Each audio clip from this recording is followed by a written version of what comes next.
Warim dan rekannya Bong Il adalah dukun ternama Korea Selatan. Saat ini mereka sedang berada di pesawat tujuan ke Amerika untuk mengobati anak orang Korea yang sedang diganggu oleh roh jahat. Sampainya di rumah sakit, Warim dan Bong Il segera melakukan ritual untuk mengecek kondisi anak tersebut. Setelah selesai, Warim memberitahukan kepada keluarga anak tersebut bahwa ayah dan kakeknya juga mengalami hal yang sama. Selanjutnya kita diperlihatkan dengan Warim dan Bong Il yang sudah berada di rumah keluarga anak tersebut. Mereka bertemu dengan Pak Ji-yong yang merupakan ayah dari anak tersebut. Ji-yong menceritakan bahwa saudaranya yang berada di rumah sakit jiwa baru-baru ini melakukan bunuh diri, dan setelah kejadian tersebut anaknya yang masih bayi mengalami sakit yang tidak diketahui penyebabnya. Warim menceritakan bahwa saat berada di rumah Ji-yong, dia melihat sosok bayangan roh asing yang berada di rumah tersebut. Warim menduga itu adalah arwah kakeknya Ji-yong yang berusaha mengganggu mereka karena suatu hal. Selanjutnya kita diperlihatkan seorang yang bernama Kim Sang-duk, seorang ahli Feng Shui, dan rekannya yang bernama Yonggon, seorang ahli makam yang sedang melakukan pembongkaran salah satu makam. Malam harinya setelah selesai dari pekerjaan, Pak Kim dan Pak Yong makan malam bersama. Tidak lama kemudian, Warim dan Bong Il datang berkunjung. Maksud kedatangan Warim dan Bong Il adalah untuk mengajak mereka bekerja sama. Selanjutnya kita diperlihatkan dengan Ji-yong yang sedang berbicara dengan ibunya terkait rencana membongkar makam kakeknya. Ibunya tidak setuju dan tidak percaya dengan hal-hal gaib, tetapi Ji-yong tetap akan melakukannya demi kesembuhan anak mereka. Keesokan harinya, Warim, Bong Il, Pak Kim, dan Pak Yong bertemu dengan Ji-yong untuk membicarakan rencana mereka menggali makam kakeknya. Sebelum memutuskan, Pak Kim meminta untuk mengecek lebih dahulu makam tersebut. Mereka kemudian menuju makam kakeknya Ji-yong, dan setelah sampai, Pak Kim langsung memeriksa makam tersebut. Pak Kim merasa keanehan karena makam tersebut tidak memiliki nama. Pak Kim kemudian menanyakan hal tersebut kepada Ji-yong. Ji-yong menjelaskan bahwa makam tersebut dipilih oleh seorang biksu bernama Jisune. Dan kenapa makam tersebut tidak memiliki nama? Karena saat itu maraknya pencurian makam yang terjadi. Setelah mendengar penjelasan dari Ji-yong, Pak Kim mengatakan tidak bersedia melakukan pekerjaan tersebut dan langsung meninggalkan mereka. Pak Yong, Bong Il, dan Warim menyusul Pak Kim ke mobilnya dan langsung bertanya alasan menolak tawaran tersebut. Pak Kim mengatakan bahwa jika mereka berurusan dengan makam tersebut, nyawa mereka menjadi taruhannya. Malam harinya, Pak Kim, Warim, dan Ji-yong kembali bertemu untuk membahas kelangsungan rencana mereka. Pak Kim awalnya menolak, tetapi setelah melihat foto anak tersebut, akhirnya menerima tawaran tersebut. Keesokan harinya, upacara pembongkaran makam pun dilakukan. Ji-yong dan bibinya melihat langsung kegiatan tersebut. Setelah makam dibongkar, kemudian peti mati dibawa ke mobil untuk segera dibawa ke tempat kremasi. Salah satu petugas pembongkaran makam tanpa sengaja membunuh seekor ular yang keluar dari makam tersebut, dan seketika langit mendung dan hujan turun. Di perjalanan, Pak Kim menjelaskan ke Ji-yong bahwa proses kremasi tidak dapat dilakukan saat hujan, dan menyarankan untuk sementara peti mati tersebut dititipkan di tempat kremasi sembari menunggu hujan reda. Selanjutnya, Pak Kim mendatangi kuil yang berada di dekat makam tersebut dan bertanya kepada petugas di sana apakah mengenal biksu yang bernama Jisune. Petugas tersebut mengatakan bahwa tidak ada nama biksu yang dimaksud oleh Pak Kim. Petugas tersebut hanya menjelaskan bahwa pada zaman dahulu sering terjadi perampokan makam di wilayah tersebut dan memperlihatkan kepada Pak Kim beberapa peralatan yang ditinggalkan oleh perampok. Ketika Pak Yong sedang makan di restoran tanpa dia ketahui, rekannya yang ada di rumah kremasi berusaha membuka peti kakeknya Ji-yong. Beruntung Warim dan Bong Il melihat kejadian tersebut, tetapi sebelum itu peti tersebut telah terbuka dan suatu roh jahat terbang yang melewati Warim, yang membuat Warim seketika jatuh pingsan dan Warim tersadar di rumah sakit. Selanjutnya kita diperlihatkan di rumah Ji-yong di mana roh kakeknya berusaha masuk ke rumah mereka dan menyuruh ayahnya Ji-yong untuk membuka jendela. Setelah jendela terbuka, roh kakeknya Ji-yong langsung masuk. Di sini ayah Ji-yong dan ibunya tewas seketika. Sementara itu, Warim, Bong Il, dan Pak Yong berusaha untuk membawa roh kakeknya Ji-yong kembali, Tapi usaha mereka sia-sia, roh tersebut terlalu kuat dan segera pergi. Sementara itu di hotel, Ji-yong menerima telepon yang mengaku adalah Pak Kim dan mengatakan pada Ji-yong untuk segera membuka jendela. Setelah jendela terbuka, ternyata itu adalah roh kakeknya Ji-yong dan langsung merasukinya. Di hotel, tepat sebelum Ji-yong tewas oleh kakeknya, sempat mengatakan kepada Pak Kim, rubahnya melukai pinggang harimau. Roh kakeknya Ji-yong telah berada di rumah sakit tempat anaknya dirawat. Di sini roh kakeknya berusaha untuk mengambil nyawa anak tersebut. Di tempat kremasi, Pak Yong menunggu perintah dari Pak Kim untuk melakukan kremasi. Setelah mendapat persetujuan dari Pak Kim, proses kremasi pun dilakukan oleh Pak Yong. Dan roh kakeknya Ji-yong seketika menghilang dan anaknya Ji-yong sembuh dari sakitnya. Keesokan harinya, Pak Kim mendatangi salah satu petugas penggali makam. Penggali makam tersebut bercerita bahwa dia telah membunuh seekor ular saat penggalian makam, dan setelah itu dia selalu melihat seekor ular mengganggunya dan meminta Pak Kim untuk mencari ular yang dimaksud tersebut.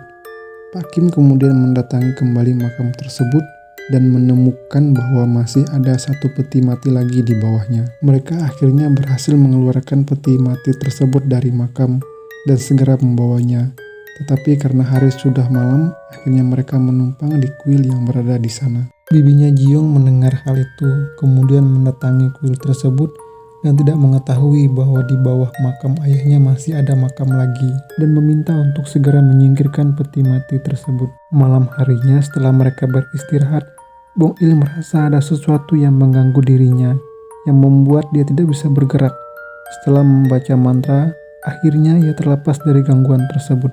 Bong Il segera bangun mengecek ruangan penjaga kuil tersebut dan mendengar sesuatu dari kejauhan dan segera mengeceknya. Bong Il terkejut dengan apa yang dilihatnya. Bong Il segera memberitahukan Hwarim tentang hal tersebut. Tepat sebelum Hwarim keluar dari mobil, roh nenek yang menjaganya berusaha menahannya. Hwarim dan Bong Il segera mengecek ruangan tempat peti mati tersebut disimpan. Mereka terkejut karena peti mati tersebut telah terbongkar dan segera meminta Bong Il untuk memberitahukan hal tersebut kepada Pak Kim dan Pak Yong. Hwarim yang masih berada di ruangan tersebut didatangi oleh roh jahat tersebut. Hwarim segera lari keluar. Bong Il yang sudah menunggu di luar segera menahan roh jahat tersebut. Tetapi usahanya sia-sia, roh jahat tersebut melukai perutnya dan membuat Bong Il seketika jatuh. Sementara Hwarim yang ketakutan bersembunyi di antara patung pagoda yang ada di sana dan tidak diganggu oleh roh jahat tersebut.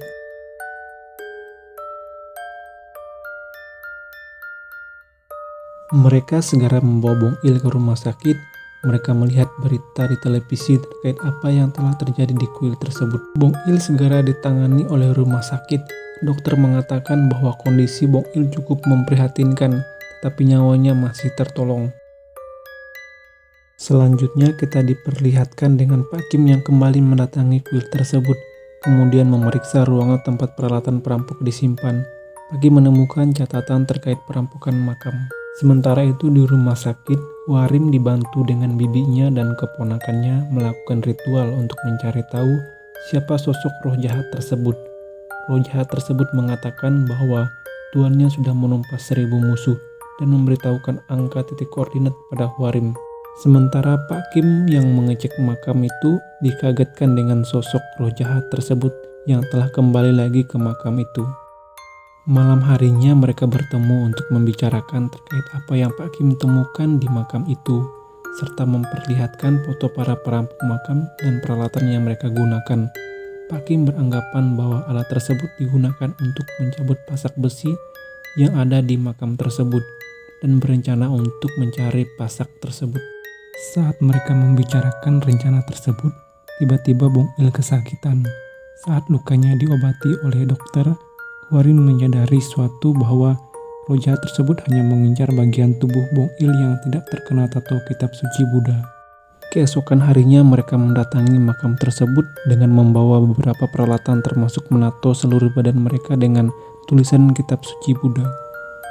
Sesampainya di makam, mereka kemudian langsung melakukan tugas mereka masing-masing, di mana Pak Kim dan Pak Yong bertugas memasang umpan berupa ikan segar untuk memancing roh tersebut keluar dari makam. sedangkan Huarim mempersiapkan penyamaran sebagai penunggu gunung tersebut. Setelah persiapan selesai, mereka membagi tugas masing-masing, di mana Pak Kim dan Pak Yong bertugas untuk mencari pasak besi tersebut, sedangkan Huarim akan menyamar sebagai penunggu gunung itu untuk menahan roh jahat tersebut. Setelah menunggu hingga larut malam, tibalah roh tersebut keluar dari makam dan langsung memakan umpan yang telah mereka siapkan dan berjalan menuju tempat Huarim melakukan penyamaran. Pak Kim dan Pak Yong kemudian menuju makam itu untuk segera mencari pasak besi yang dimaksudkan, sedangkan Huarim berusaha untuk mengulur waktu dengan berkomunikasi dengan roh tersebut. Di makam, Pak Kim dan Pak Yong terus berusaha mencari pasak besi tersebut, tetapi tidak ditemukan dan mereka merasa putus asa. Sedangkan roh tersebut sudah mengetahui bahwa Huarimlah yang telah menyamar sebagai penunggu gunung tersebut.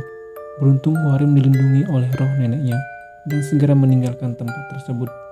Di perjalanan, Huarim bertemu dengan Pak Yong yang mengatakan bahwa mereka tidak menemukan pasak besi yang dimaksudkan tersebut. Sedangkan roh itu telah kembali berubah menjadi gumpalan api dan segera menuju kembali ke makam itu. Pak Kim yang masih berada di makam hanya terlihat pasrah dengan kembalinya roh itu. Roh tersebut langsung menyerang dan menusuk perut Pak Kim dengan tangannya. Huarim dan Pak Yong berusaha menyelamatkan Pak Kim dengan menyiram roh tersebut dengan darah kuda yang telah mereka persiapkan.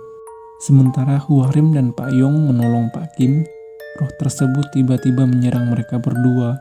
Di sini kita diperlihatkan dengan kilas balik ritual yang dilakukan sekelompok orang dan diketahui bahwa roh jahat tersebut sengaja dikuburkan sedemikian rupa. Dan pasak yang mereka maksudkan tersebut adalah pedang yang ditancapkan ke tubuh roh itu. Pak Kim mencoba mencari cara bagaimana mengalahkan roh itu dan mengingat kembali catatan yang pernah didapatkannya di kuil. Pak Kim kemudian mengambil kayu dan langsung menusuk kaki roh tersebut. Seketika roh tersebut langsung melepaskan Huarim dan Pak Yong dari cengkramannya. Pak Kim yang sudah mengetahui kelemahan roh tersebut langsung menyerang kembali roh itu. Di sini akhirnya roh itu dapat dikalahkan. Pak Kim yang terluka parah segera dibawa ke rumah sakit oleh Huarim dan Pak Yong. Sementara diberitakan bahwa kejadian yang baru-baru ini terjadi disebabkan oleh serangan beruang di sekitar gunung tersebut. Setelah beberapa hari dirawat di rumah sakit, akhirnya Pak Kim tersadar. Begitu juga dengan Bong Il yang sudah sembuh kembali. Selanjutnya kita diperlihatkan dengan Huarim, Bong Il, dan Pak Yong yang menghadiri pernikahan anaknya Pak Kim. Dan mereka melakukan foto bersama, dan film pun selesai. Secara umum film ini cukup membuat penonton dibuat tegang selama film berlangsung, dan mengajarkan kita tentang ritual pengusiran roh jahat.